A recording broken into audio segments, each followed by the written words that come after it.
Bonjour à tous, j'espère que vous allez bien. Aujourd'hui, on se retrouve pour parler des ETF. Je vous rappelle que cette vidéo ne constitue en rien un conseil en investissement. Je vous invite à faire vos propres recherches avant d'investir sur une valeur. D'abord, qu'est-ce qu'un ETF? Selon l'AMF, un ETF, donc Exchange Traded Fund, également appelé tracker, est un fonds indiciel qui cherche à suivre le plus fidèlement possible l'évolution d'un indice boursier à la hausse comme à la baisse. Les ETF sont des fonds d'investissement émis par des sociétés de gestion et agréés. À quoi servent les ETF? Il faut savoir que vous ne pouvez pas acheter un indice. Un indice, c'est une mesure, une indication de la performance des actifs sous-jacents, donc qui sont compris dedans. Si vous vouliez répliquer cet indice, vous devriez acheter dans les mêmes proportions les actifs qui le composent. Si on prend en exemple le CAC 40, vous devriez acheter les 40 entreprises qui le composent dans les mêmes proportions. Ce qui paraît faisable, mais avec d'énormes frais, un suivi régulier vis-à-vis des changements de proportions, vis-à-vis des nouveaux entrants, des sortants dans l'indice, et puis ça demande une somme initiale assez conséquente. Et ça, c'est pour le CAC 40. Si on prend en compte le S&P 500, qui sont les 500 plus grosses entreprises américaines, on se retrouve à devoir acheter 500 entreprises dans certaines proportions. On voit tout de suite que ça devient très complexe. C'est là qu'interviennent les ETF qui vous permettent à un prix modéré, raisonnable et avec relativement peu de frais d'acheter tout un panier d'actifs. Par exemple, si on a un ETF CAC 40 qui vaut 100 €, vous mettez 100 € et vous pourriez avoir une petite partie des 40 entreprises qui composent le CAC 40. Titre indicatif, je vous ai mis ici le cours de l'ETF Amundi CAC 40 UCITS distribuant. Donc c'est un peu long, on verra un peu plus en détail les différents types d'ETF à la suite. Mais voilà, vous voyez que les courbes sont relativement similaires. À savoir que ce sont des produits que vous pouvez acheter puis revendre à tout moment pendant les heures d'ouverture du marché sur lequel l'ETF est coté. Donc si c'est à Euronext en France, vous pouvez à tout moment le revendre ou en acheter d'autres entre 9h et 17h30. Ici, donc c'est sur 5 ans, si on regarde les performances respectives de l'indice CAC 40 et de l'ETF Amundi,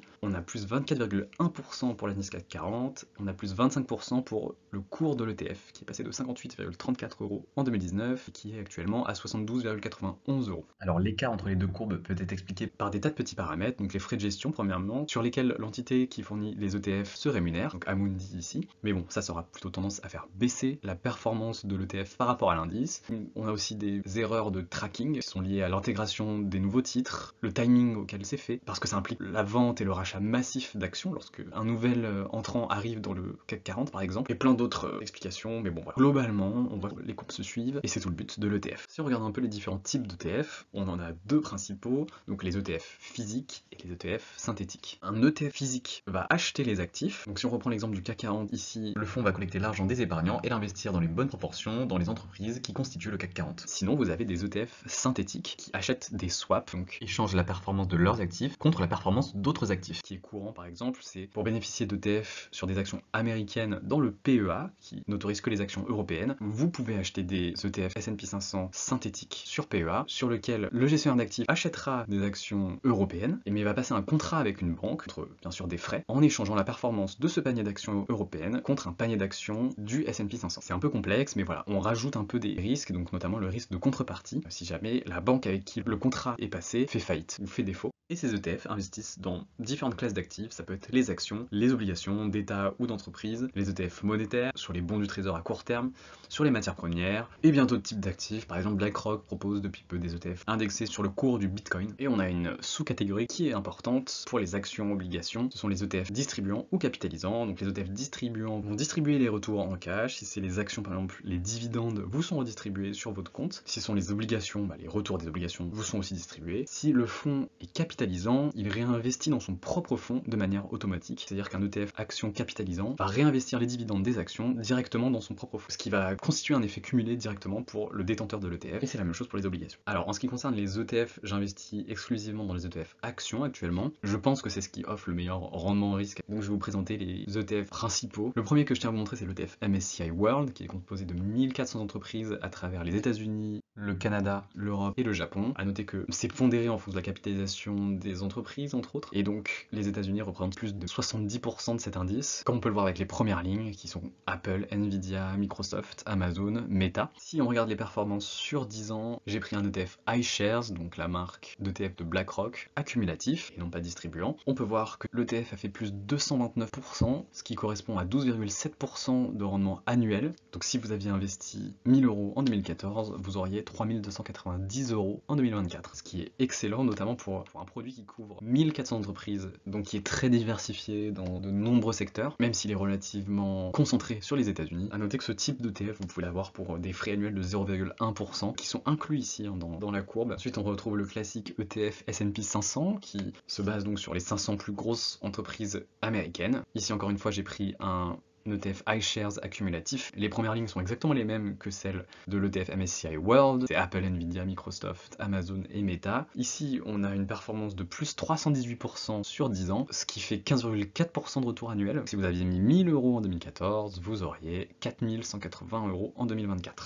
Notre équivalent en Europe, ce serait l'ETF Stocks Europe 600, qui regroupe les 600 plus grosses entreprises européennes. Ici, les premières lignes sont donc Novo Nordisk, ASML, dont on a parlé la vidéo précédente, SAP, Nestlé, AstraZeneca. La performance sur 10 ans est de plus 107%, donc c'est quasiment un x2. Si vous avez eu 1000 €, vous auriez eu 2070 €, ce qui fait un retour annualisé de 7,5%. On a aussi l'ETF Emerging Markets, qui représente les marchés émergents, les BRICS, ça comprend aussi la Corée du Sud, ce qui nous donne les premières lignes suivantes, donc TSMC, l'ETF iShares MSCI China, on a un ETF dans un ETF, en troisième position on a Tencent Holding, quatrième Alibaba, et en cinquième position Samsung Electronics. La performance sur 10 ans de l'ETF est de 78%, ce qui n'est pas excellent, ça fait à peu près 6% de retour annualisé. Encore plus spécifique, vous avez les ETF thématiques, j'en ai pris quelques-uns, ce sont vraiment des ETF qui investissent dans des entreprises de secteurs bien particuliers, par exemple l'iShares Automation and Robotics, qui comme son nom l'indique, investit dans des sociétés de technologie liées à l'automatisation et à la robotique. Il n'a que 3 ans d'existence, mais il a fait 13,4% de croissance au total, ce qui est annualisé un retour de 4,3%. Le Digital Entertainment and Education, qui existe depuis 3,5 ans, qui a fait plus 85% sur cette période-là, soit un retour annualisé d'environ 19%, ce qui est excellent. Aussi le TF MSCI Global Semiconductors, qui sur 3,5 ans, un peu plus, a fait 49%, soit un retour annualisé d'environ 11%. A noter que plus les ETF sont spécifiques, concentrés, plus les frais sont élevés. Mais je le rappelle, toutes les performances que je donne sont frais inclus, car les frais sont prélevés directement sur l'argent qui est mis dans le fonds. Enfin, une catégorie d'ETF un peu particulière dont je voulais vous parler, ce sont les ETF Leverage. Donc ici en exemple, j'ai pris l'ETF Nasdaq 100, donc qui sont globalement les 100 plus grosses entreprises du Nasdaq, avec un leverage x2, c'est-à-dire que le fonds va récolter 100 € chez un épargnant, va s'endetter en x2, c'est-à-dire s'endetter de 100 € en plus, et va investir ses 200 € sur le marché, alors que l'épargnant n'a mis que 100 €. Ce qui fait que si pendant la journée l'ETF fait plus 3%, l'épargnant fera plus 6%, moins les frais liés à l'endettement. Alors attention, c'est un outil qui est de base fait pour trader sur le moyen, voire plutôt sur le court terme, c'est-à-dire que c'est un produit à détenir sur quelques jours, quelques mois. Ceci dit, personnellement, au vu des performances qu'on a, et je suis très optimiste sur l'avenir des entreprises du Nasdaq 100, qui est très concentré sur les entreprises US de la tech, qui pour moi peuvent entraîner une énorme révolution sur l'économie avec notamment l'ère de l'IA. C'est un indice que je trade en utilisant les moyennes mobiles notamment. Voilà, vous avez la performance ici, donc sur 10 ans, c'est un ETF qui a fait plus 1593%. Si vous aviez mis 1000 €, vous auriez quasiment 17 000 €. C'est dire la performance de cet ETF. Ça fait un retour de 33% par an sur les 10 ans. Voilà, donc c'est énorme. Faut juste savoir que le risque principal, si un jour le Nasdaq 100 fait moins 50%, vous ferez moins 100% sur ce jour. Et donc vous n'avez plus aucun fonds, vous perdez l'entièreté de cet ETF. A noter une propriété intéressante de ce type d'ETF leverage, c'est qu'il est journalier, c'est-à-dire que si votre ETF classique sans leverage fait 100 € le premier jour, qu'il fait plus 3% ce premier jour-là à la clôture, moins 2,9% le deuxième jour, à la fin du deuxième jour, vous revenez à peu près à 100 centimes près. Avec le même ETF, mais leverage cette fois, donc vous partez toujours de 100. Le premier jour, vous allez faire plus 6%, à 106 €. Le deuxième jour, vous ferez moins 5,8%, 2,9% x 2, et vous serez en dessous de 100. Donc vous avez un petit décalage comme ça qui intervient, mais c'est simplement mathématique. Pour ce qui est des risques des ETF, je vais m'appuyer sur le contenu de quelques vidéos de Xavier Delmas, un excellent youtubeur finance, je vous le conseille. Les ETF larges, comme le MSCI World, ont besoin d'une économie en bonne santé pour prospérer et continuer à nous donner les rendements qu'on a eu dans le passé, parce qu'avec ce type d'ETF, on a le retour des marchés actions de 3 grandes zones géographiques développées. Et justement, ces dernières décennies, ces zones géographiques ont eu accès à une énergie peu chère et abondante, avec le pétrole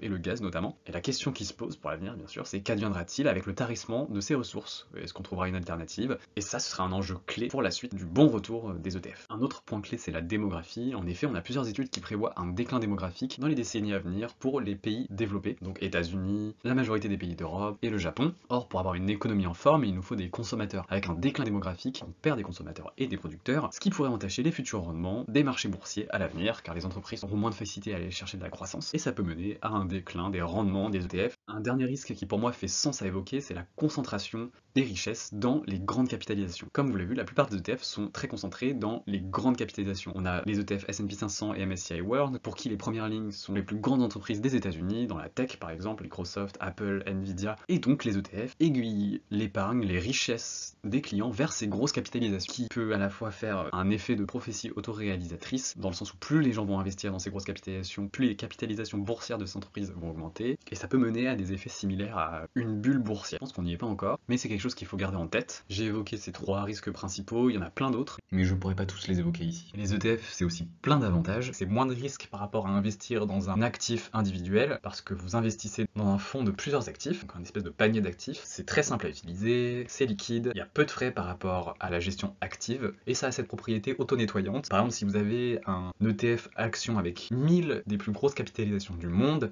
si la 300e action performe un peu moins bien, il y a un problème sur son secteur, sa valorisation boursière se casse la figure, et sort de ce panier des 1000 plus grosses actions, elle sera remplacée, moyennant un petit délai, par l'ancienne 1001e entreprise. Ce qui fait que vous gardez en quelque sorte que les entreprises qui performent bien, parce qu'elles font partie des plus capitalisées. Alors, comment acheter un ETF? En France, vous pouvez passer soit par un PEA, soit par un CTO. PEA, plan épargne action, CTO, compte titre ordinaire. Chacun a ses avantages et ses défauts. Le PEA, c'est une fiscalité avantageuse après 5 ans. Vous aurez que les charges sociales à payer, de l'ordre de 17,2% sur les plus-values, et seulement lorsque vous retirez l'argent de votre compte. En revanche, un PEA, c'est destiné à investir en Europe. Vous pouvez uniquement investir dans des fonds ou des actions qui sont exclusivement en Europe. Alors, comme nous en avons parlé un petit peu au début de la vidéo, vous pouvez investir dans des ETF qui sont hors de l'Europe, mais ils seront forcément synthétiques. C'est pour ça que vous pouvez trouver quelques ETF S&P 500, même MSCI World dans le PEA, mais vous rajoutez donc le risque de contrepartie que nous avons évoqué précédemment. Et vous avez un plafond de dépôt de 150 000 euros. C'est vraiment un plafond de dépôt. Votre PEA peut atteindre les 300 000, 400 000, mais bon, ce sera de la croissance vraiment avec ce que vous avez déposé dedans. Côté CTO, donc on a un large choix de produits, parce que vous pouvez investir dans tous les produits que votre brokers ou que votre banque vous propose. Vous n'avez pas de plafond. En revanche, vous n'avez pas d'avantage sur la fiscalité. C'est 30% sur les plus-values et dividendes. Enfin, quelques pro tips de ma part, si je peux me permettre. Attention aux frais de garde,